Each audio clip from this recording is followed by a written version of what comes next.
ideas. Tell us about yourself. I know you have a broad and wide scope experience in coaching and Oh, technology. but I started a consulting business as an individual many years ago, and I quickly found more work than I could do, and I ended up building a company up to about 100 people, and then I sold it, and then I did it again, and I sold it. So that gave me a little bit of money and time to do various things, and so one of the things I love doing is I loved coaching. So I spent a lot of time coaching executives at Disney and Sony and Broadcom and SpaceX and Tesla, Price Waterhouse. I just really enjoyed, I just had a knack for bonding with executives in those companies, mostly technical tech execs. And so I really, really enjoyed that. And much of my coaching had to do with sort of the mental side of leadership. And so when AI came along and said it was a computer simulation of the human mind, Yeah. that really connected with me because Yeah. I knew just enough about the human mind that that actually helped me better understand AI and how it works, Yeah. neurons and synapse and neurotransmitters and stuff. And it's actually those things in many ways exist in a neural network in AI. Yeah. Yeah. So I'd say between the business experience and the coaching experience and the connection between AI and the human mind, Mhm. I've just developed an intense desire to learn more about it and share it with other Yeah. people. Yeah. I And I mean, have a long history in investing. I have a long history in writing. I've written for Forbes a dozen times, and I've ghost written for other people a dozen times. mhm. So I'm sort of all over the place, but it's fun and I enjoy it. How did you get started? Maybe for those who want coaching. So this is a little detour from the AI, but since we brought in, how did you start? Like after you finished college, how did you decipher what you really want to work on? Well, I went down and took a test, a computer related test, and the guy that gave it to me said, "Stephen, you're off the chart here with stuff. I'm going to suggest that you really focus in the computer fields because I had a Mhm. general education at that time." And so I would say when I was young, the ability to take a various tests, a skills test or an intelligence test, Mhm. highlighted things about myself I didn't know. Uh-huh. It's things we know now as we're older, but when you're young, you really don't know. And Mhm. so I was able to make some very good decisions early in my career Mhm. because I had this assessment Mm. that told me that I was wired for success in everything engineering and computer related. Wow, that's So fascinating. that's how I So you are good started in with math. I'm early assuming, early insights, early yeah, insights. I'm assuming you're good in math here. Oh, I used to be. But talking about assessments, that's a nice kind of bridge to in coaching when we start working with an executive or a leader. We usually start with an assessment, like a popular assessment. Either a 360 is a little bit different, but doing like a Yeah. personality test or a DISC assessment. Oh, Is this? absolutely. I've fallen in love with Myers-Briggs. I was able, Yeah. it really gave me some insights that were very, very powerful.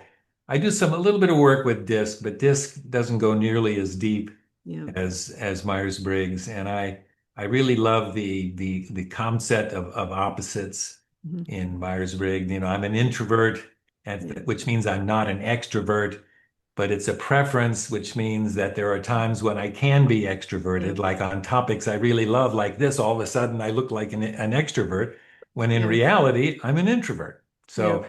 So yeah, I think that is true. Most of my assessments of the people that I have coached began with the Myers-Briggs test. Mm. Wow, that's amazing.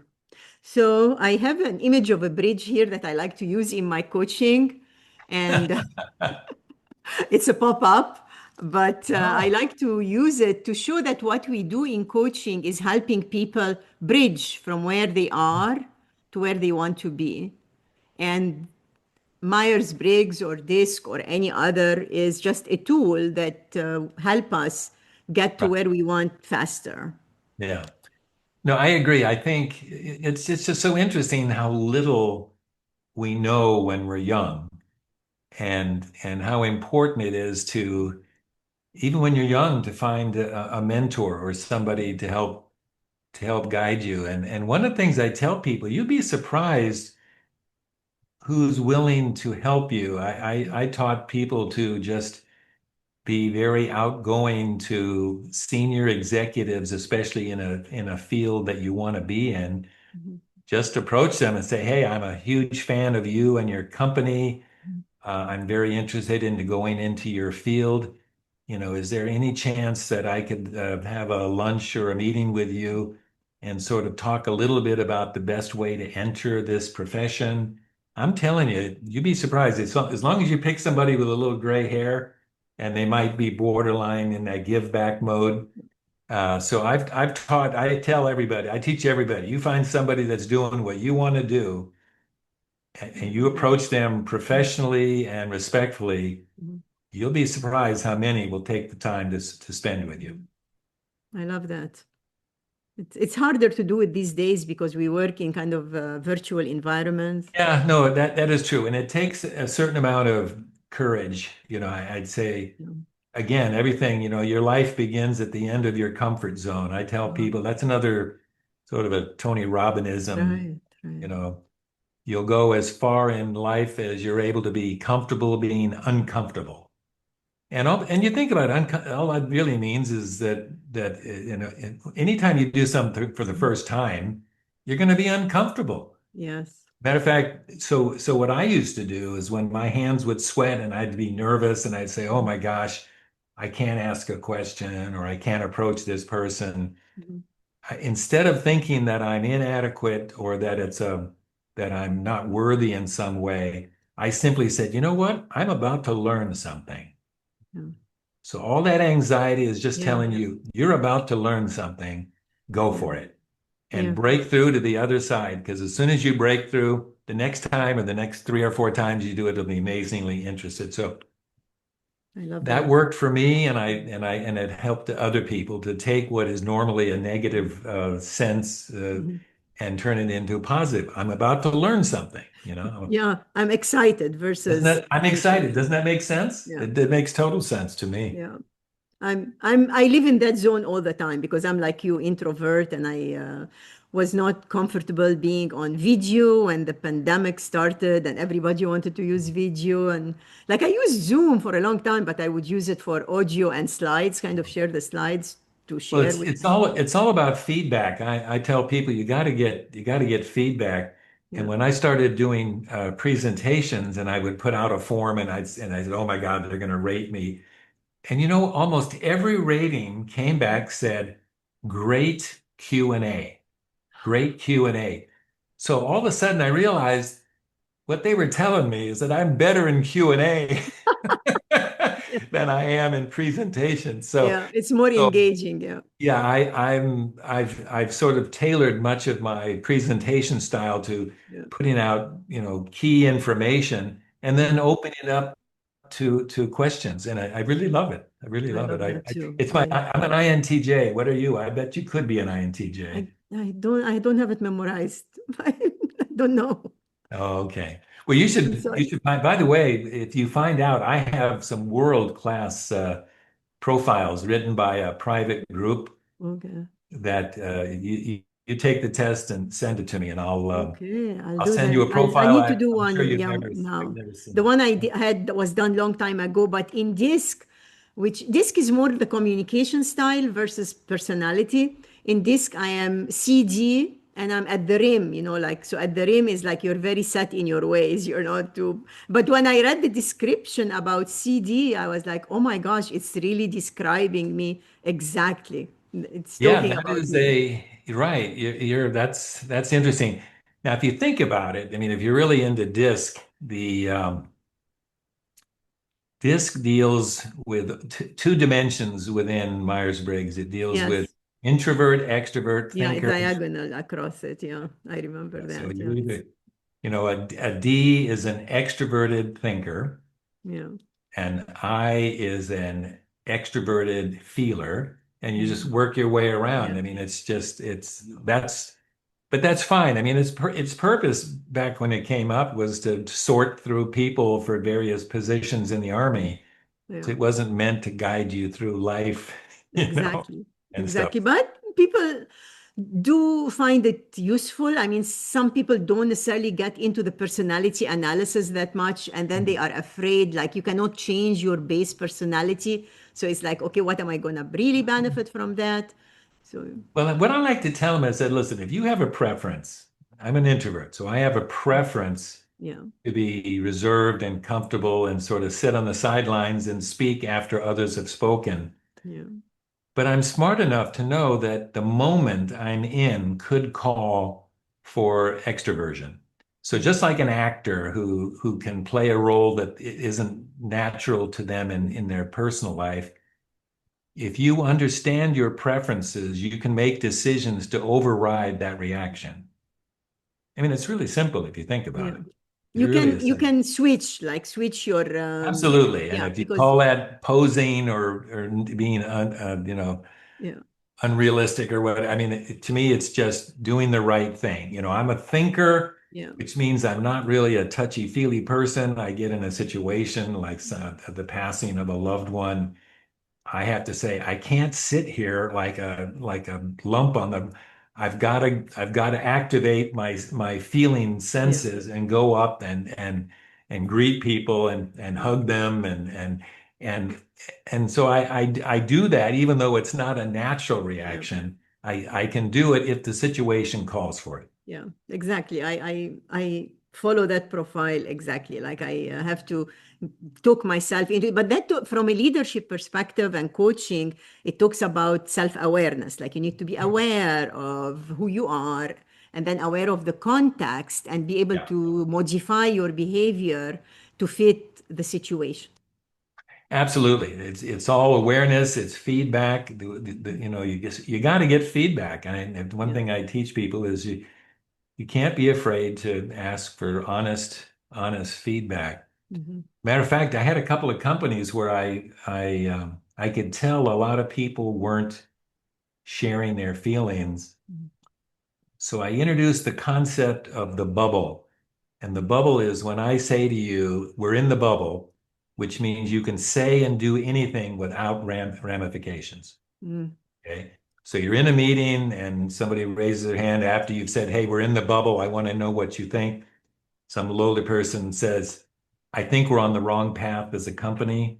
I think our products are behind the times. I think we're in trouble. That's something they would have never said Yeah. unless they were given some authority of the bubble. So Right. it's just an idea that if you feel like you're not getting Mhm. proper feedback, create the bubble that allows them to speak without consequences. Yeah, love that. I think nowadays there is this big theory about psychological safety. So I think that's the Yeah, bubble is exactly. where, It's an early form of yeah, psychology. it's in the bubble, you are in the psychological safety domain, if you That's will. right. You're not going to lose your job. Yes, yes. Hopefully, if people stick to their words. Unless you say something really There bad. is there is a trust issue these days, you know that. That's the big thing now that people feel uncertain and they are lacking trust. Yeah. Trust in the system, trust in people. But anyway, I want to bring this conversation back to AI, because we have you and you are the expert in AI. So for a small business, like where would they start if they are interested in exploring what AI can do for them? Yeah. Well, I think the first thing you have to do is you have to recognize how important it is. A lot of people literally are going about their businesses and AI is going on all around them and they don't pay any attention to it. But what I like to do is I say, do you ever plan to sell your business? Do you ever think that you might end up selling the business? And most answer yes, that there is a point in time where they'll want to sell their business. And I can say, well, I can guarantee you that two of the questions you're going to get will include, what are you doing with AI? and what are your competitors doing with AI that could impact you? And you better have an answer for that question. So, Definitely. so Yeah. I'd say you start by recognizing the fact that your lack of involvement with AI could cost you dearly when it comes time to sell your business. Would hurt. That's a very, very good question. Those strategic question. I use it in one of my modules with my MBA students, and it's a quote from Jack Welch. In deciding what strategy you want to focus on, you want to always be checking what your competitors are doing. Was it he that came up with that said, if you want to know if you're a potential manager, get up in the morning, go in the kitchen and prepare a ham and egg breakfast with coffee and see if you can get it all to the table when it's hot. Oh, wow. And if you can, you're a potential manager. That is cool. That is cool. But that's kind of really the being aware of the external environment and what our competitors are doing, and now everybody's trying to figure out how they can leverage AI. So the basic thing here for everyone listening to this is to not shun AI out of your life, but more bring it in, be comfortable with it, and gradually see how it can benefit your business and benefit you personally. Would you agree that would be a place to Oh, start? absolutely. You have to, I mean, at a minimum, if you're a small business or even a medium-sized business, if you're not using a chat bot to do research or to get answers or uh, responses to interesting questions, then you're missing out. I mean, so at a minimum, you've got to be using a chat bot. And then a lot of the tools you use today, like Microsoft Office, Mhm. have AI built right into them. Yeah, MS Copilot is built right into it yeah, so that you can use natural language prompting against spreadsheets and Word files and PowerPoint slides and everything. So yeah, it's pretty easy today to get involved. Just use a chat bot. If you're using Google Docs, Google Docs has an AI built in so that it's just an extension to the tools you're already using, and that's your best chance to not only will it help you in your business, yeah, but when somebody says, "How are you using AI internally?" You say, "Oh gosh, yeah. we use chatbots all the time, and we use MS Copilot to analyze our data and our spreadsheets." It sounds really smart that you're doing that, and it didn't really cost you a whole lot. Exactly. That's a great advice. Actually, on a personal level, yesterday I had a 30-page document in Word, and I was like, it really needs heavy editing. And I thought, okay, let me see what Copilot can do. I've used Copilot on and off, but it's not necessarily always my go-to. Did it help you?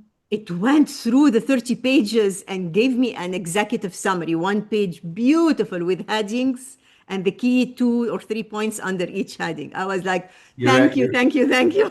you're an expert. And you'd be surprised how many people don't know that. It was fascinating. I've never given it a big document like that. And I was like, oh my gosh, it will take me like few hours to really clean up this document.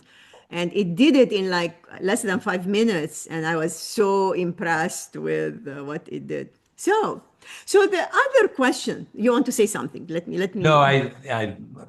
Yeah. it's an aside that the story's too long, and like we've talked about before, we don't want to go off on a tangent. Yes, yeah, no tangents. So we can give people really helpful points. And if we need to do a second round to go deeper, we'll do that. Yeah, sure, But especially if yeah, somebody puts in certain questions and stuff. yeah, yeah, sure. I know you're very generous with your knowledge and your coaching interests, comes across in all your posts. And Well, I don't know what it is, but I love to share. Um, just a quick little story. Mhm, When I would try to remember things long ago, mhm, I would hear something and so I started writing things down because I thought that was the way to do that. mhm, But that ended up on a piece of paper that disappeared and stuff. So what I personally found is the things that I remembered mhm, were the things I shared. mhm, I don't know what it was. I learned something new. I'd come home, whether it was my parents or my brother or my friends, I'd say, do you know that if you do this and this and that, and that sharing for some reason cemented in my mind, even if there were 10 points and I only remembered one of them, it was a trigger, the Yeah. trigger that got me into the list and Yeah. so on. So for me, sharing was my way of cementing knowledge Yeah. and making it recallable. Absolutely, I agree. Once Useful. you, it's like teaching, once you read it, do it, and then teach it, and then it sticks, like it doesn't go Yeah, away. yeah. Well, exactly. That's why teachers are expert because Yeah, they share. exactly. They Great share. point. So, Steve, the big elephant in the room is, will AI put small businesses out of business? Oh, probably not. Probably not short term unless you completely turn your back to AI. That could get you in trouble. But I'd say long term, absolutely. If you're not actively involved in with AI longer term, you are at your business. You and your business are at risk because I'm telling you right now that there's not a business out there that somebody isn't trying to use AI to automate. Mhm. Matter of fact, loan officers are fretting. I guess there's a company out there now. I think it's called, what is it called? It's called better.com, and it's an AI based loan origination system that you can go to and get a loan and never talk to a human. Wow, that's amazing. I So hear in banking and finance, they are adopting AI now faster than it used to be. I think there is more trust in security, kind of, and protecting yeah. the data. So I guess the AI is going to, oh, what happened to my Yeah, I lost you. okay, there we go. Oh, here we go. Uh, I was like, where is Steve? where'd he go? Where'd he Where did go? he go? He can't leave me. So will AI put you out of business? Absolutely, if you don't get involved. And Yeah, it's not that hard. It's all around you. It's chat bots, yeah, it's Copilot in Microsoft Office. There's just tons of opportunities to mhm, do it. But and I wouldn't I don't and there's so many tools. Matt Wolf yeah, and his Future Tools website has yeah, almost 4,000 tools.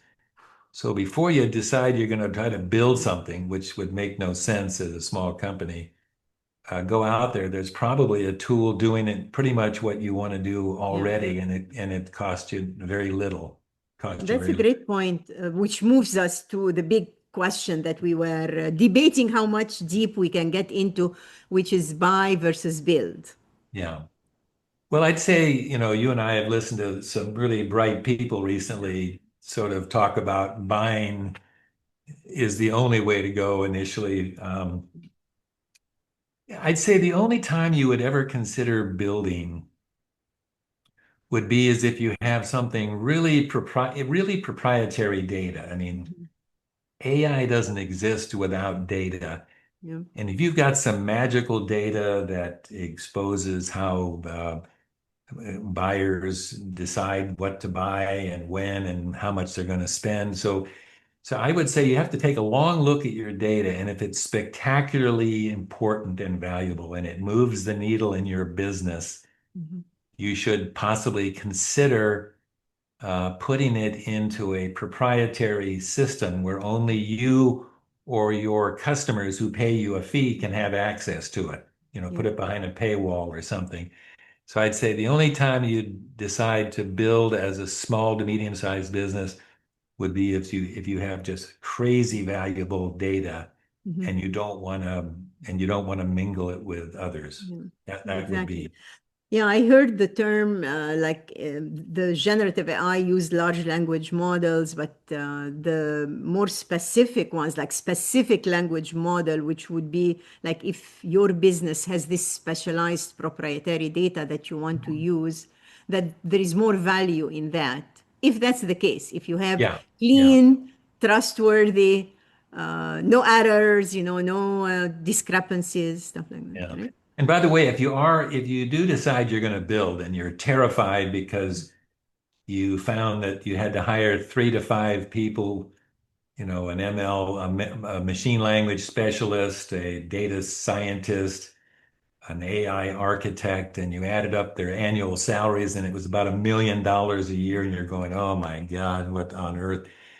Remember the word RAG, R-A-G. What? Yeah, R- that's a different. RAG stands for Yeah. What? Retrieval Augmented Generation, Uh, and it's the poor man's way to build an AI model. oh, And it's used, you can use it to add data to an mhm, underlying frontier model. So let's say you're using ChatGPT's LLM. mhm, A RAG process can take things like your data and your website and your spec sheets and load it into a vector database which is okay. adjacent to the underlying model Mhm, and becomes commingled on a search. So you can do a search against your data and the underlying data, and you won't have to hire all these expensive yeah. people. I mean, it's not so complex that you can't take your current tech staff Mhm, and have them learn how to build a RAG system, RAG. That's yeah. just bring that when the tech guys come in and say, listen, I want to hire $1 million worth of AI talent. You say,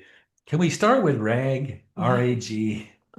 Mean, and So this is I've this done is that a a low bunch of cost times kind. now. I mean, I can't tell you how sophisticated I've been able to create some chatbots Mhm, that have amazing amounts of data that it becomes instantly searchable, mhm, and you can update it anytime you want because once you create a true AI model using machine language, mhm.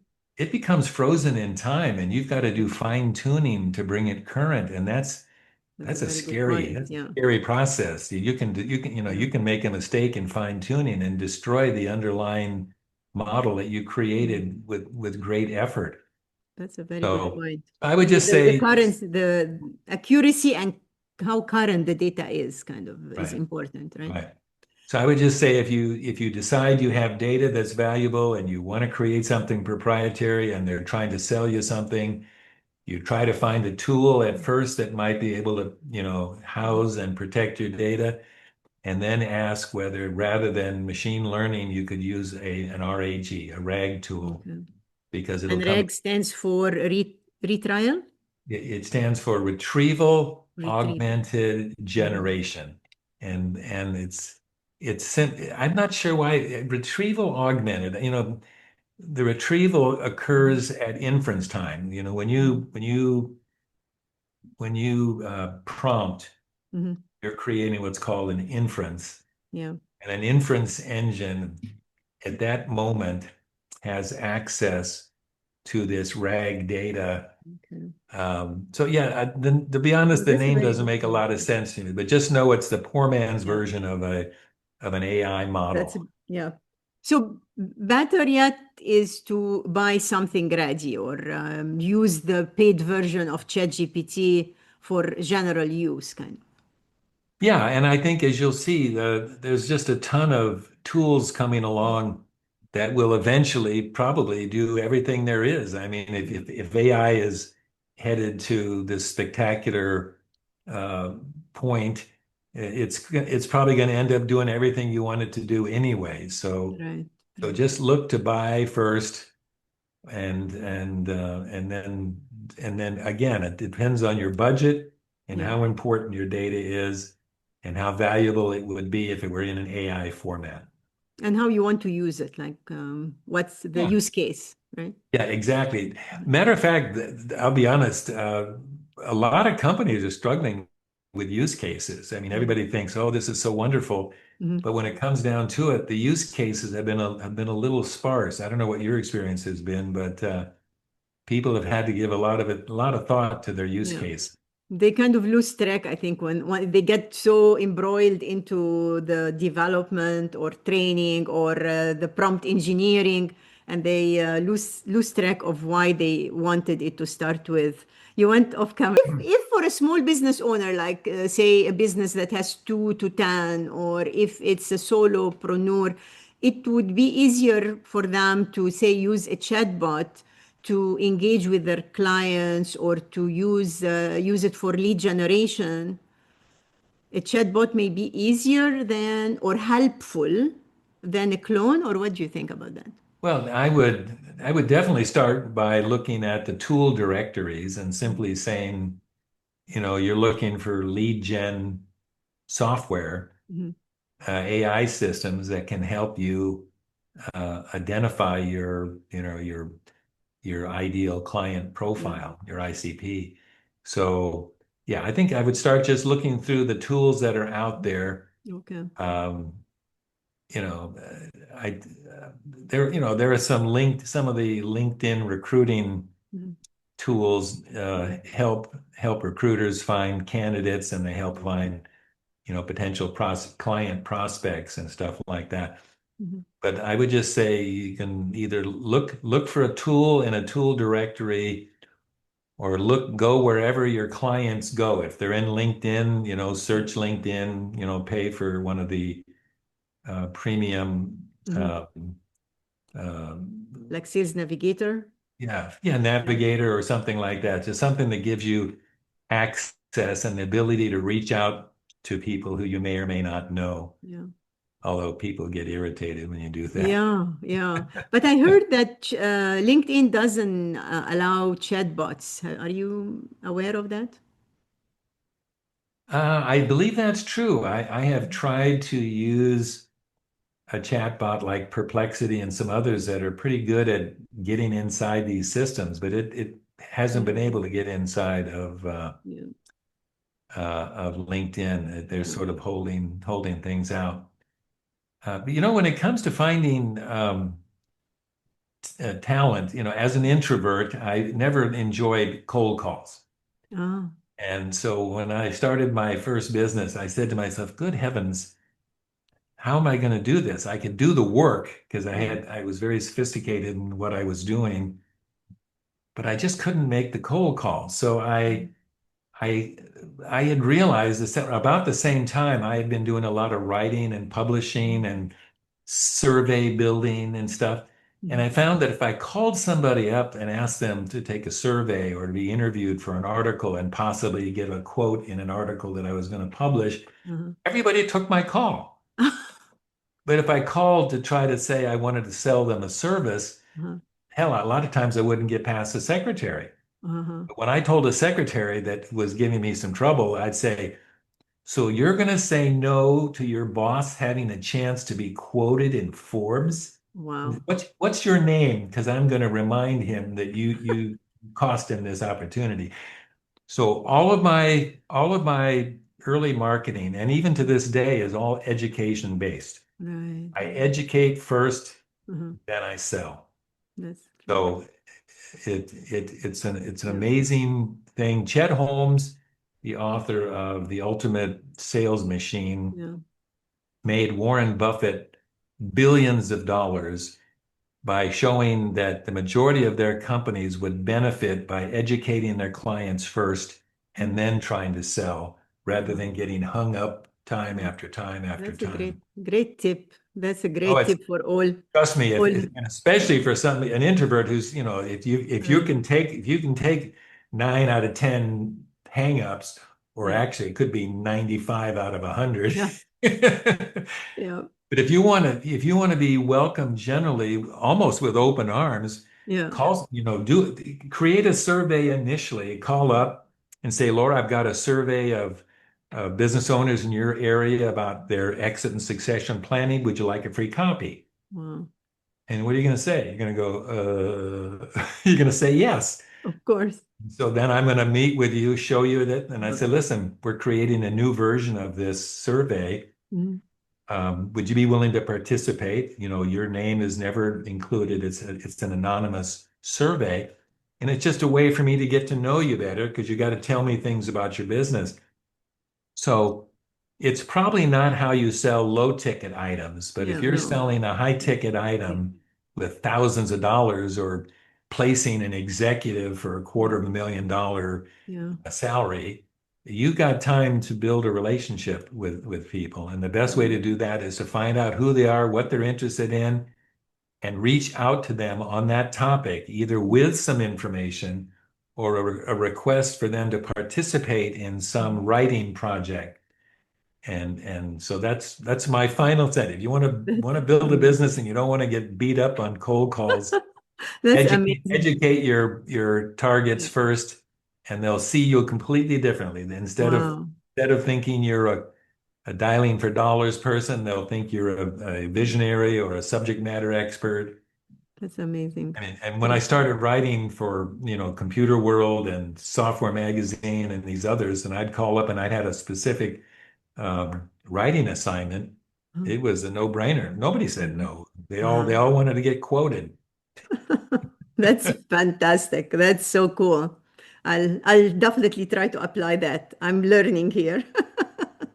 That's beautiful. It Steve, worked. thank you so much. Sorry, you were gonna say. It was my pleasure. We'll do it again sometime, Yes. and it's always great. So we'll talk to Thank you. you. The great tips. I hope everybody will take notes and apply some of this in their business. All Thank right. you. Bye-bye. Bye bye.